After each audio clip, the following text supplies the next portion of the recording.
Hey there, it's Pete with GCI Turf. I hope you're having a great day today. I hope your day went better than mine.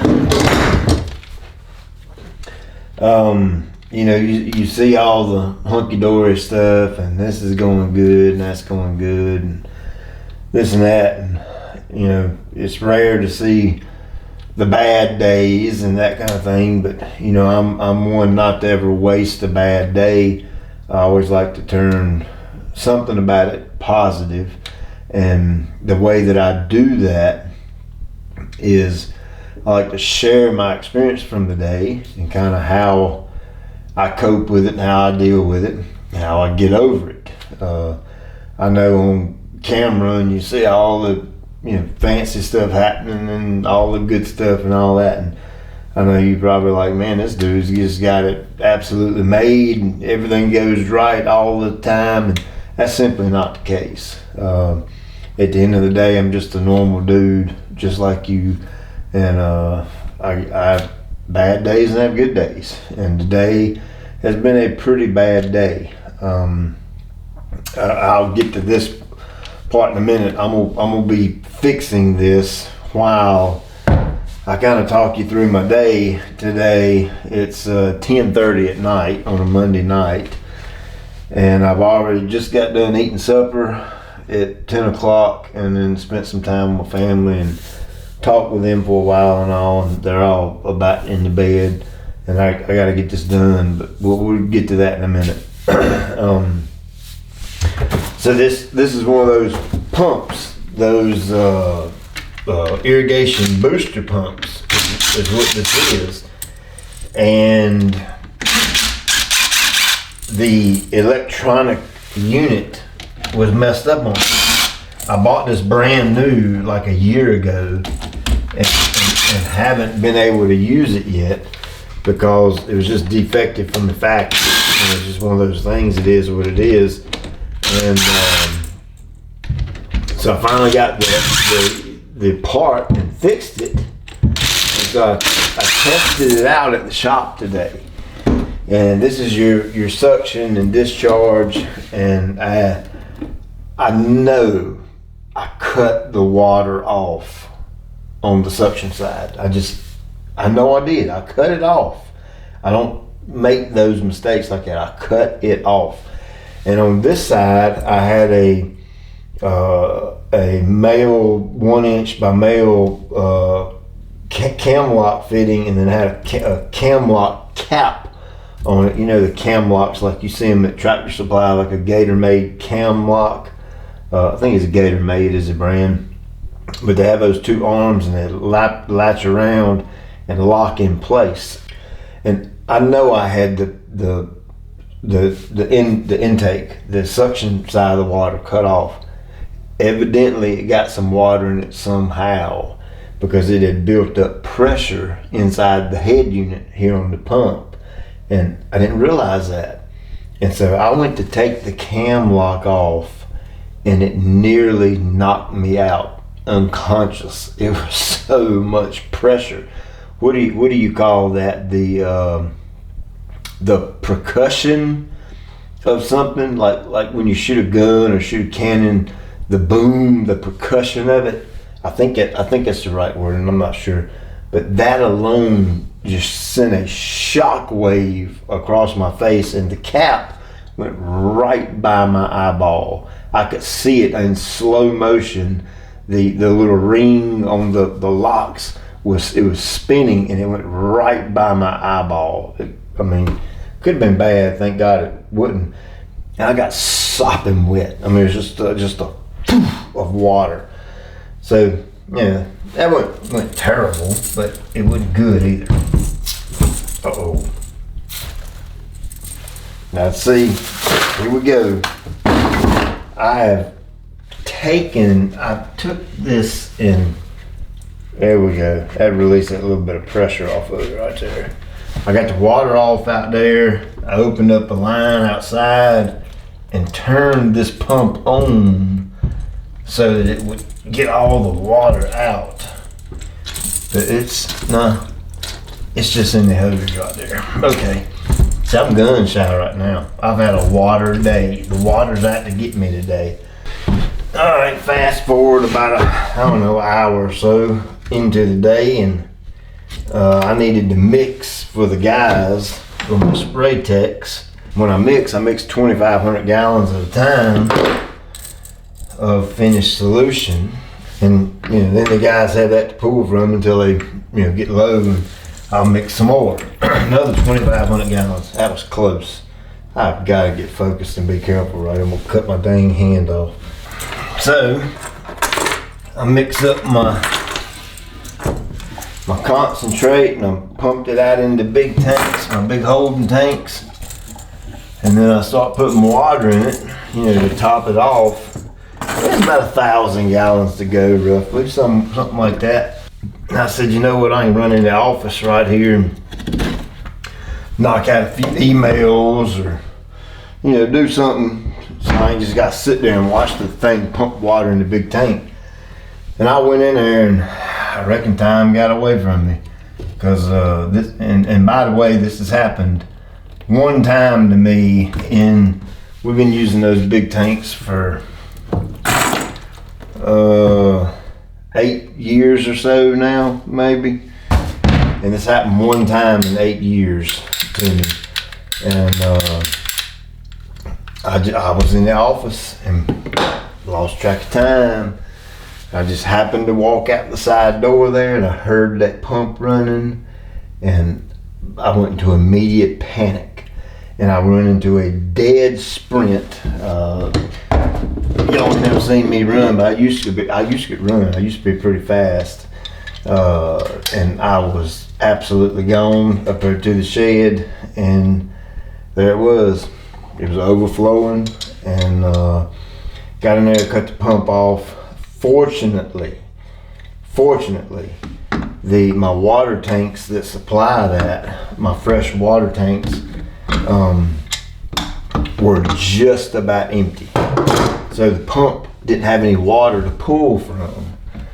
So it was not actually putting more water in the tank other than what it already spewed out.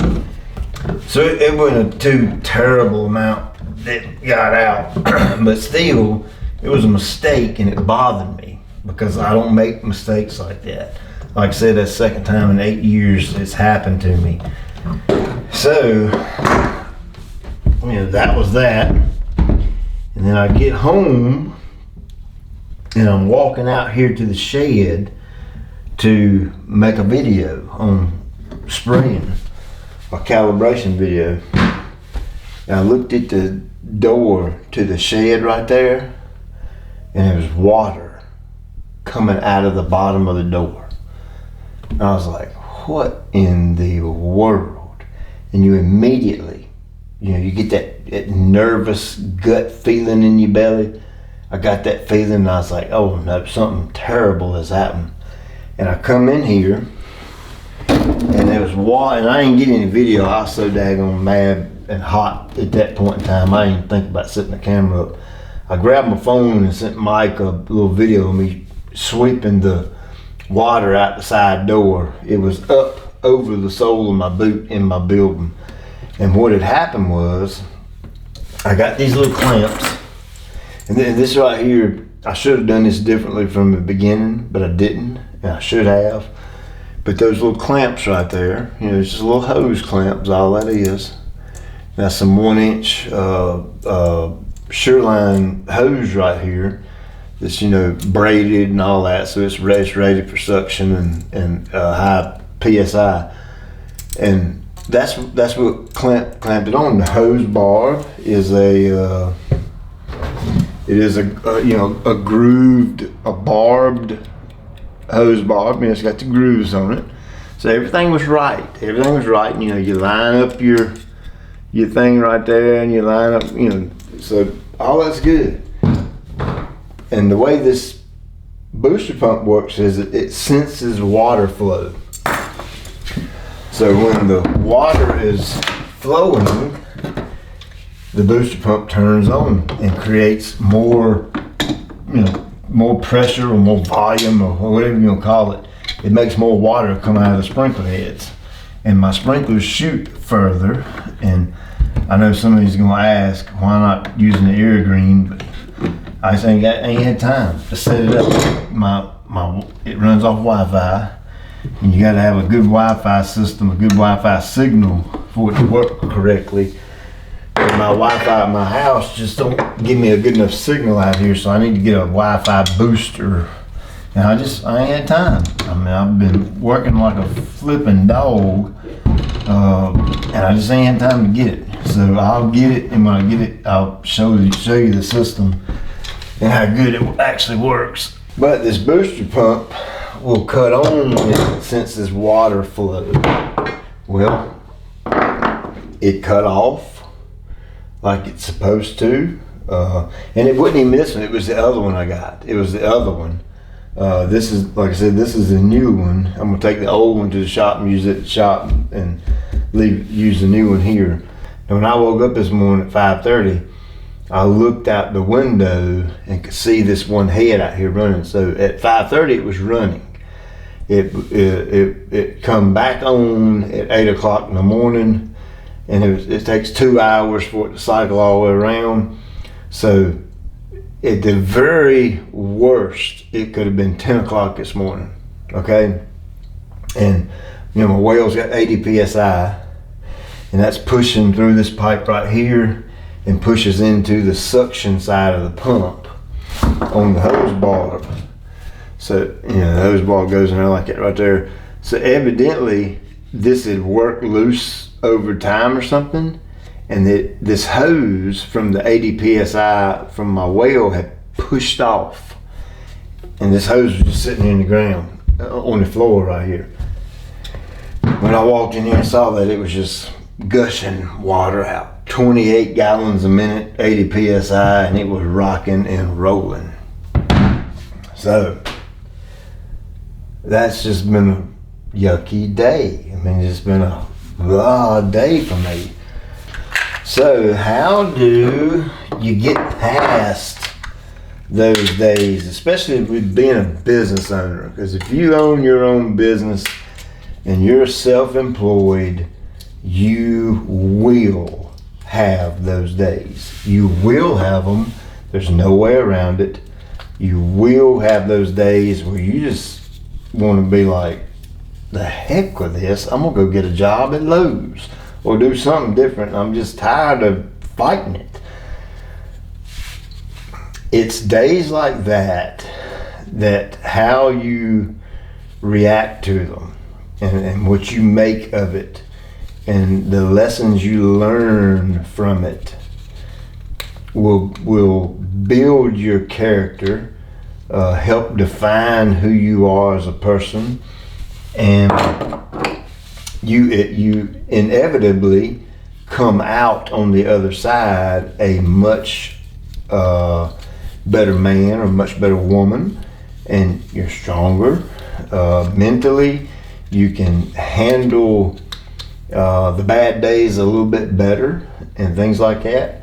And of course, I've had many bad days, so I want this to help the person that maybe don't know how to deal with this kind of stuff, and you think the world's gonna crash and burn when a day don't go right. And I want you to know, if you take and you learn from the mistakes you made during that day.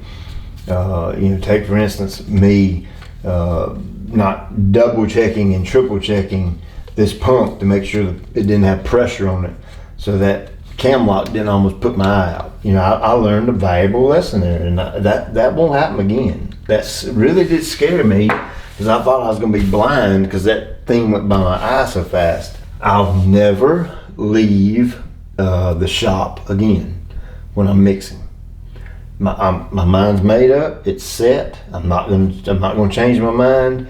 When I'm mixing in bulk tanks, I'll never leave again, because it's too much money. It's too much risk. It's too much. It's just not good to run that tank over and let it overflow. It's not the right way to do it.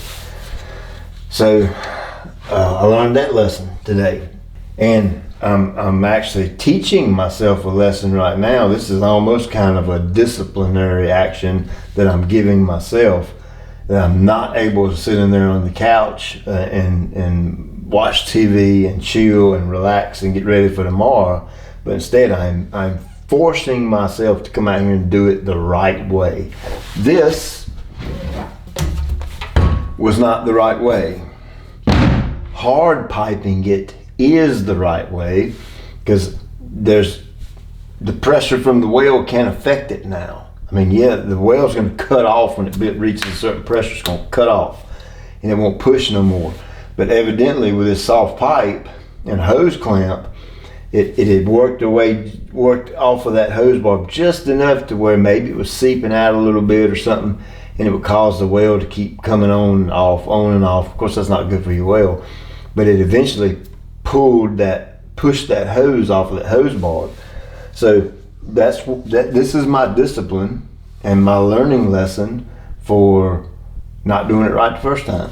I'm going a little overkill right here. I got Teflon tape on it, and I got pipe dope, and I'm doing that because I'm just a little bit paranoid right now about water. We're getting ready to go on vacation next week to the beach, and I mean, I gotta water my bluegrass while I'm gone. That would absolutely be devastating if I come back and my well, this thing had broke again, and my well was just pumping water out in the floor, and it might run the well dry, might ruin my water supply. And I got too much money and time invested out here in all this grass for that to be happening.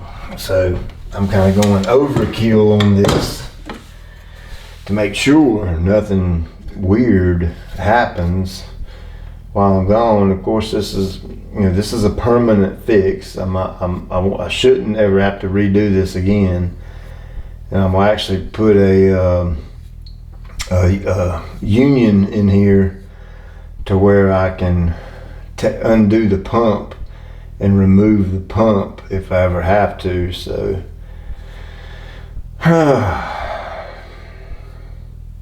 I'd much rather be in the house sitting there, but time is very, very, very limited with me right now. We're running 100 mile an hour, and sometimes you just got to do what you got to do.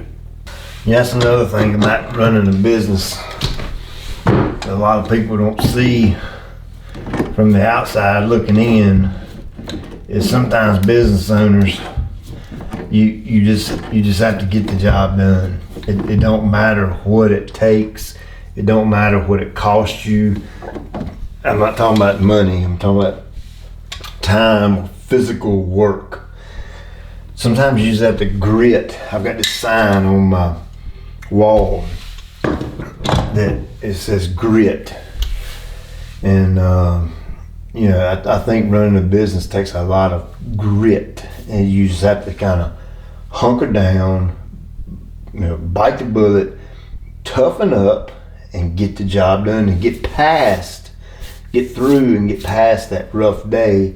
You got to remember, tomorrow's a new day, and I'm gonna wake up and I'm gonna choose to rejoice in that and be glad in it, because tomorrow's the day that the Lord made. So of course He made the day too, but it just didn't go my way today. So it is what it is, and you know what? I just put Teflon tape on that. Didn't need to. Yeah, I know. You say, well, Pete, ain't you one of those Christians, those believers? And believers don't ever have bad days. Christians don't have bad days. You follow Jesus, everything's perfect. Well, that could not be further from the truth. Even Jesus said that in this world you are going to have trouble, and that could be even the smallest little bit of trouble, like fighting water problems all day. But this actually reminds me of a story in God's Word. It's actually one of my all-time favorites. I absolutely love this story. It's the three Hebrew boys, Shadrach, Meshach, and Abednego.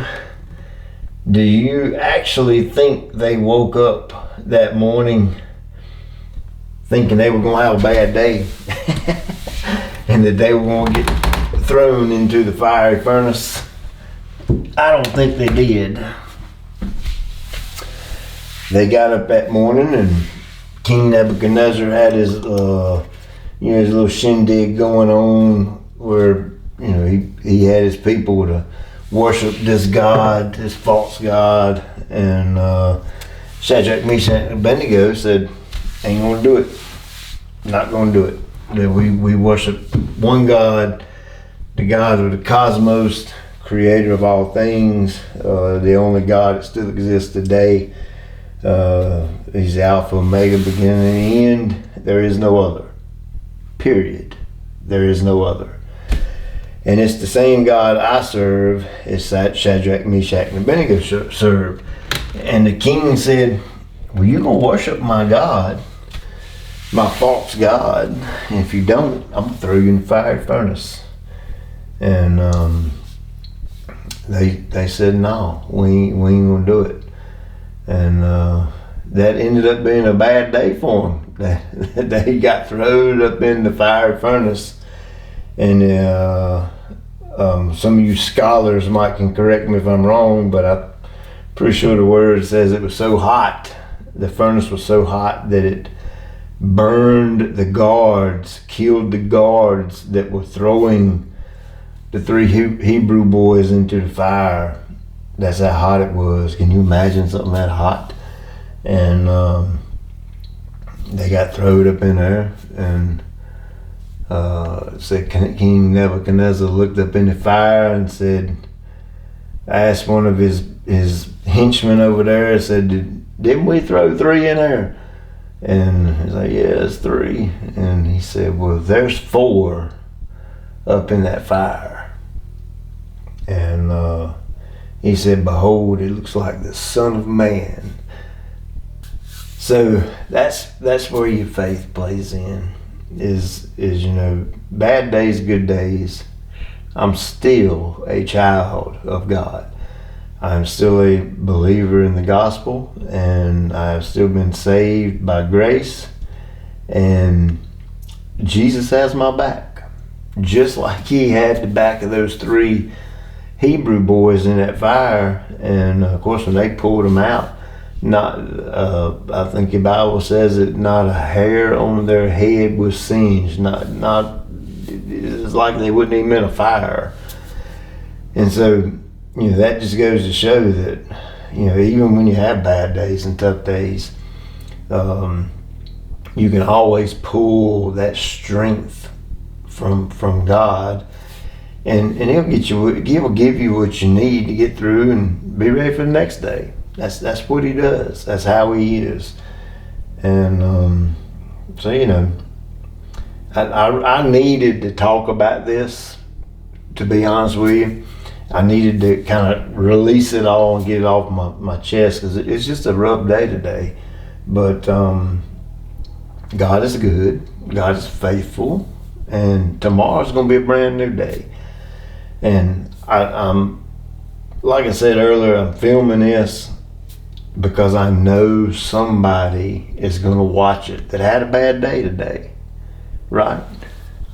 If that's you, if you had that bad day, now hopefully you can take what I've said and maybe apply it to your life or to your business or whatever, and it'll help you get through it. Because hey, believe it or not, there's some people that have bad days, they don't know how to process that stuff. They don't know how to cope with it. They don't know how to deal with it. They just let the bad days keep building up inside of them and all that kind of thing, and then boom, explode all of a sudden one day. So that's kind of how I cope with everything. And I keep pushing through. I grit it out. Obviously, I lean on my faith a considerable amount, and I just get it done. I push through and get it done. And today's over. It's going to be over in a minute. It's 11:18. It's going to be over in a little bit. So I'm going to go in and take a shower and go to bed. And tomorrow when I get up, it'll be a brand new day. I get to start all over and get to make the most of that day and do the best job I can do and try to influence as many people as I can in a positive way and just see what God's got in store for tomorrow. So this thing is done. I know it looks a little wonky. Okay, I know somebody's gonna say it ain't perpendicular perfect with the wall here. That was intentional. This piece right here actually swivels.